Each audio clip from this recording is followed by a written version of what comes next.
Hello everybody, my name is John Mark Johnson Jr. and I wanted to give you guys some encouragement and also some friendly advice about the meeting that is going to be going on in Twin Falls, Idaho on Monday the 9th at 5 o'clock at City Hall, I believe it is.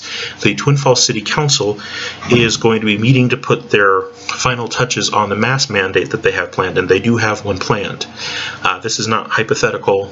They are drafting a mask mandate right now in the intervening time leading into Monday. They will have a mask mandate draft sitting on their desks on Monday. But also on Monday at 5 o'clock, they've given the public a chance to speak their mind regarding the issue. As I understand it, each person is only going to have 2 minutes to comment. Unfortunately, I'm not sure if it's something that you have to schedule in advance or if it's going to be open mic. Whoever wants to speak has 2 minutes to speak. I'm not sure how exactly it's going to be done. If one of you guys out there do know, please go ahead and put it in the comments. So I'm not sure exactly about that, but what I do know is it's only 2 minutes to speak at the meeting proper. Now, there is going to be a protest that is going to be held earlier at 3 o'clock, basically right outside of the meeting place. And what's going on there is, of course, going to be a little bit different. But once we get inside and once we're given our chance to speak, like I said, each individual only has 2 minutes. And so I wanted to leave you guys with hopefully some fairly friendly and hopefully useful advice regarding how to use those 2 minutes. First thing I would say is make sure that you plan ahead. Coming up with something that is going to be meaningful and impactful off the cuff is extremely difficult for most people. So I would suggest planning what you want to say ahead of time. There are some of you out there who could plan what you want ahead of time, memorize it, practice how you're going to say it, make sure you get the cases and the intonation down and all those kinds of things. The pauses and intonation is what I meant to say, not cases. The pauses and intonation down. Some people can memorize very well. A lot of people, though, can't, and if you can't, that is just fine.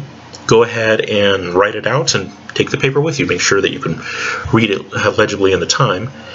And a lot of people have the tendency of speaking overly fast when in stressful situations. Practice slowing it down. Ridiculously slow, to start off with at least, so that the people who are listening can actually understand what is being said. If you rattle off a bunch of information about how the COVID-19 pandemic is being overplayed, and it sounds, basically like, an auctioneer trying to auction something off, and COVID-19 is one of the worst things we've ever seen because and they can't really understand it, that's not going to be very impactful. So plan ahead of time, slow it down, and as far as word count is concerned, most people can only do 200 to 250 words in 2 minutes. Okay, if you need to, of course, time yourself. A lot of word processors right there will keep tabs on how many words you have in the document. So if you type it out on a Word document beforehand, you'll know exactly how many words you have. And like I said, for most people, 200, 250 words is about as good as they're going to be able to do. All right, so like I said, plan ahead. Coming up with something meaningful and impactful in the moment doesn't work out very well, so plan ahead.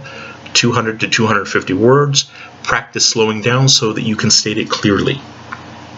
Second piece of advice, make sure that you are being truthful. Okay, this is not a matter of opinions. We might have very strong opinions on it, and it's okay if we do. It's okay if we have strong feelings about it. But what we're upset about is that things are not being handled truthfully. And so whenever we present things, we don't want to say, this is simply my opinion. We want reason, we want logic, we want facts, we want evidence. Okay, that's what a lot of the people on the other side of the aisle are claiming we don't have. We need to prove them wrong. And you guys have probably seen, a lot of you guys who are on my side who are against the mask mandates, you've seen people on the other side saying, well, what about this? Well, what about that? Pick maybe one of those things, or maybe two at most, but probably just one of those things, and explain using facts, reason, and logic why that particular argument doesn't hold. And you can start out your little speech by simply saying, I've heard someone say that we should have masks because of this, and I'm here to tell you that that reasoning is wrong because, and then give your reasoning, facts, logic, etc. Make sure that people understand that this is not a battle of opinions and personalities. This is a matter of truth and liberty. That needs to be clear. This is not a matter of opinions. This is not, I just don't like mass because it makes me feel uncomfortable. You need to make sure that you're presenting the truth. That needs to be abundantly clear. Okay, so prepare ahead of time. 200, 250 words. Practice slowing down. Second, make sure that whatever you say, you are stating with support. You have facts, you have evidence, you have reason, you have logic. Third thing that I would suggest is that you coordinate with other people who you know are going to be there, and please invite everybody and their dog. Well, the dog won't be able to give a 2-minute speech, but you get my point. Invite everybody and coordinate with them what you're going to talk about. If everybody comes in and says, here's why masks don't work, and they bring in the studies that have doubted the legitimacy of masks in general populaces, which there are studies that are out there, but if everybody comes in with that, then you're not covering as many bases as you can. Try to coordinate with as many people as you can to get as many different avenues on this. Let's talk about the economics of Twin Falls. If we put in a mask mandate, people are not going to be as prone to go out and buying things, even people in Twin Falls. They're going to keep it just to the necessities because they don't want to deal with all the hoopla. So a lot of the ancillary businesses and more enjoyment type businesses are going to see a decrease.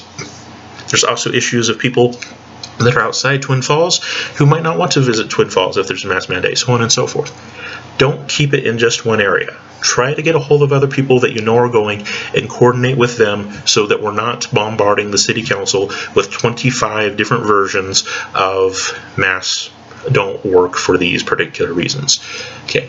That's perfectly valid to talk about, but I don't want it to be the only thing. I want to make sure that we have reason upon reason, fact upon fact, logic upon logic as to why this is a very, very, very bad idea. I want us to be as broad as we can, and the only way that that is going to happen is if you coordinate with other people who are going to be there.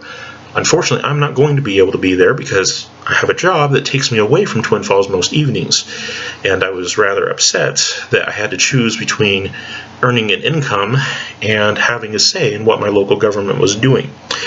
Fortunately, this local city government did agree to accept video testimony from me in advance, which I did.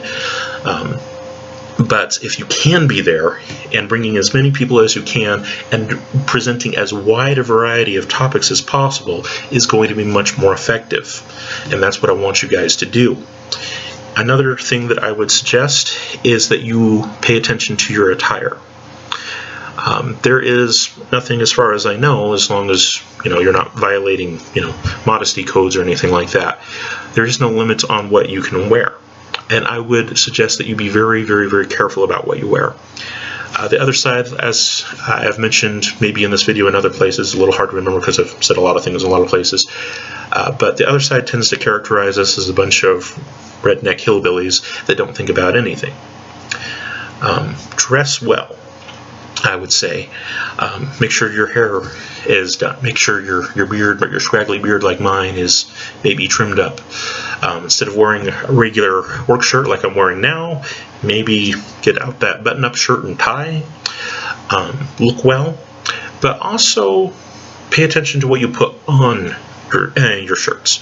It is appropriate, entirely appropriate, to wear pins and little messages and things like that. Make sure that you yourself are well presented, but it's totally okay to have a pin or something like that that can kind of further your statement. Okay, because people are going to be not only hearing the things we say, but they're also going to be seeing what we have on us. And what we put on us is going to be potentially very powerful. It's amazing what you can do with some construction paper and a Sharpie and a little pin. Truly amazing. It has been suggested, maybe by me, but it has been suggested that some people would like to go wearing little Stars of David.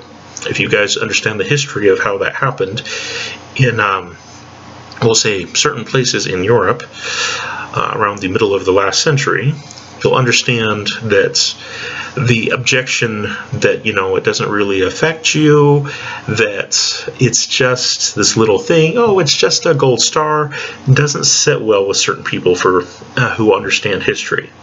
And coming in wearing a little paper gold star is going to make a very powerful statement. Or somebody coming in with just kind of a message name tag that says mask up, #Pravda, which was the Russian Ministry of Truth, basically. And Pravda means truth. The only problem is that Pravda hardly ever spoke any truth. In fact, if Pravda said it, you could pretty much be guaranteed that whatever it wasn't truthful. Coming in with statements like that, like I said, as long as the rest of you is relatively well kept, is going to have a very profound effect. Okay, so those are my general suggestions. Prepare ahead of time. Most people in 2 minutes can only speak 200 to 250 words. If you can memorize it, that's great. If not, make sure you have it printed out in front of you so that you can read it. Slow down so that you can be understood clearly. Second, make sure that you focus on the truth and liberty aspects of what is going on. This is not about opinions. This is not a place for ad hominem attacks or for you to vent your frustrations. Make sure you are presenting facts, reasons, and logic. Okay, go against how they're trying to characterize us.